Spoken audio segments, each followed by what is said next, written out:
Now, I know many of you watching this are thinking, hey, it's part 2 of the series.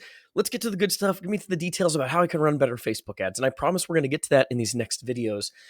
But I think that most people overlook the financial planning that goes into marketing, and it's to the detriment of your business and your ability to properly manage your marketing investment. I don't know that at any point I've talked to a practice owner on our initial strategy calls where someone has come to me knowing their cost to acquire a customer numbers.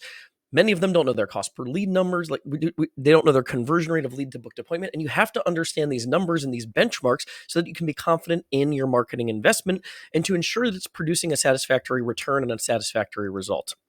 So one of the things I want to talk about is, what is a good cost to acquire a customer? For every $1,000 we spend on advertising, how many customers should we reasonably expect, at least within a range? If you don't have any comprehension of what that number should be, some of you will be thinking right now, well, if I spend $1,000 on ads, I want 50 new customers. Not realistic. Or you might say, well, I spent $1,000 last month and I got 2 new people. That's probably not a great number depending on the promo that you're running. So I want to talk about some benchmarks in terms of cost customer or cost of customer acquisition. This is a screenshot from MedSpa Confidential. It's just a reference point to kind of give you a ballpark number. They talk about Botox promo. So running a promo for Botox and spending about $300 to acquire a customer. So in this example, I think they say something like, for every $5,000 you spend on marketing and advertising, 15 new people will walk through your door. And they go into measuring return on investment here because they say it might not make a lot of sense that you're spending $300 to get a patient that's only spending $400 on that first visit, but you're not factoring in lifetime value. And as a medical aesthetics practice, you need to understand lifetime value so that you can accurately measure ROI. I've got a little bit of more of a nuanced view, but just wanted to kind of throw that benchmark out. If you go to Google and you type in cost to acquire a customer for Botox or aesthetics or plastic surgery, you'll see a lot of numbers pop up. They'll range from $200 to $1,000. Those are the numbers that I generally see. And again, it's all context dependent on the service that you're promoting. If you're a plastic surgeon doing $10,000 to $15,000 surgeries, you're willing to pay a lot more to acquire a customer than you should for a facial, for example. So if you're trying to acquire facial customers, you want that cost to acquire a customer number to be a lot lower. And then we have to understand how it affects cash flow. So I'm going to get to that here in a minute too, but let's just run through some examples. So let's say for every $1,000 you're spending on advertising, your cost per lead, so the people that raise their hand or fill out a form or inquire about services, is $20. And then you convert 10% of your leads into booked appointments. That's a realistic benchmark that you see on Facebook and Instagram, for example. It should be a lot higher than that on Google. But with Facebook and Instagram, when you advertise, you have a lot of people that'll raise their hand, express interest in an offer, but not book because they didn't wake up that day actively searching for it. So if these are what your numbers look like, if this is what your numbers look like on a Facebook, Instagram ads campaign, for every $1,000 you spend, you're seeing 5 new patients. Your cost of customer acquisition is $200. Now, again, it's relative to the service. If you're spending $200 to acquire a facial customer that's spending $89, it's a loss leader. You're losing money on the initial visit. So you need to understand how many times those people are rebooking on average, what the rebooking percentage is, how many times they're rebooking through the course of a year or 12 months. And I'm going to get to that in a minute here too. Because you have to understand, you don't want to pump, even though that might create a significant return in terms of lifetime value. If you're spending $200 to acquire customers that are, let's just simplify the example. If you're spending $200 to acquire customers that are spending $100 on their first visit, and let's say there's 0 cost of goods sold. So you're losing $100 on that initial visit, then you can't pump unlimited amount of money into that this month and next month because you're losing money in the short term. So that's why you have to understand how it affects cash flow. And I think there's 2 bad ways to measure ROI, which would be 1, month 1 revenue, and then 2, lifetime value, because it doesn't tell the full picture.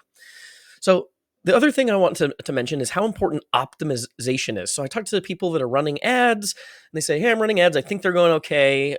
We don't really want to make a change, or I'm just going to stick with what we're doing. And the reality is, if you're not constantly striving for an improved result, you're leaving money on the table. So in this hypothetical, if for that same $1,000, you can cut your cost per lead, you have a more attractive ad, a better offer, better visuals, and now all of a sudden your cost per lead is $10. And then you can take your conversion rate from 10 to 20% through marketing automation and better follow-up processes.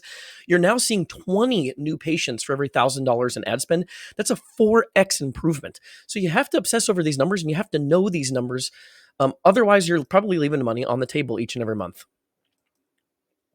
Okay, now that we understand what a reasonable cost of customer acquisition might be, at least in terms of a range, we need to understand how this plays into return on investment and affects cash flow. So I mentioned two bad ways to measure ROI. One would be initial visit revenue. So as a med spa medical aesthetics practice, a lot of the services that you offer rely on repeat usage, people coming back every month, every quarter, every year for services.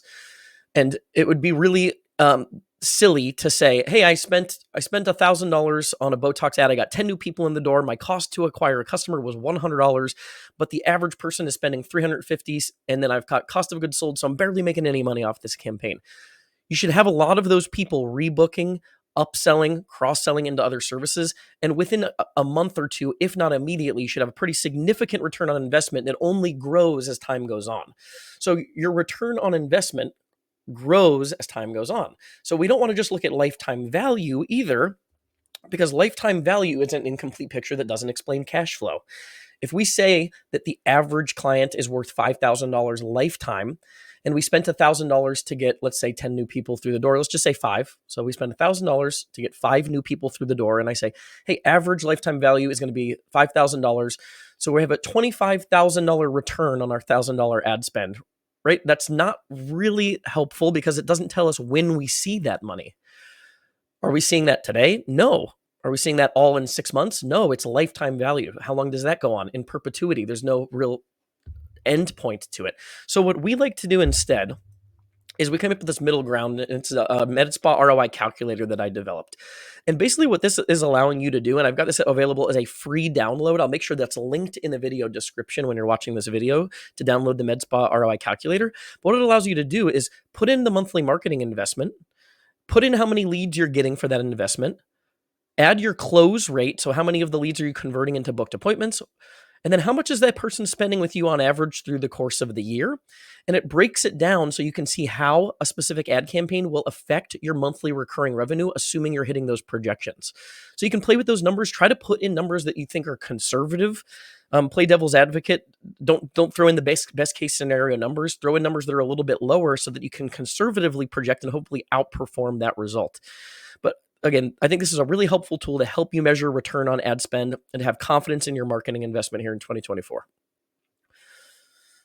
So let's just do a little bit of math so we can see when we do factor in like a middle ground point. So not looking at lifetime value because it's infinite in a sense, and not looking at month one return, but let's look at maybe a typical campaign. So let's say we're running an ad to attract new Botox clients. And for every $1,000, we're getting 100 leads. This is a pretty realistic example, a $10 cost per lead. And then we're seeing 15 booked appointments. That would be a campaign we're really happy with. That's kind of the standard benchmark that we're looking for. That means we're getting 15 new patients every month for $1,000 outstanding. And on average, each person's going to spend $1,000 for the year. Now, some of them are going to come and they're going to do $179 on that first visit and no more. Some of them are going to spend $500 and $600. Some of them are going to spend $1,000. Some of them are going to come back and upsell immediately or cross-sell into additional services. But let's be conservative and say they spend $1,000 a year on average. Some, again, spending way more, some spending way less. But what this means for us now is that $1,000 in ad spend from that initial batch of 15 patients over the course of the year is going to create a 15x return on ad spend. So that first month, you're not making a killing. You're probably seeing at least a return still. But over the course of a year, you're seeing significant returns. And assuming a cost of goods sold, so cost to pay the provider for each service and the cost of product, just as an example, let's say it's 40%. So our gross margin, the actual profit to the business from that service is 60%. That means you made $9,000 in the first year from your initial $1,000 in ad spend. That's a 9x ROI. So ROI would be the number that I'm factoring in after cost of goods sold. Return on ad spend does not factor that in. But I think it's important to have at least a ballpark feel of both these numbers so you have confidence in your marketing investment, that it's doing what you need it to do to help you grow your monthly recurring revenue. So then once you get some of those numbers, you can set realistic goals. How many new patients do you need to reach your goal? How many leads do you need to acquire that many patients? And let's work backwards from an example.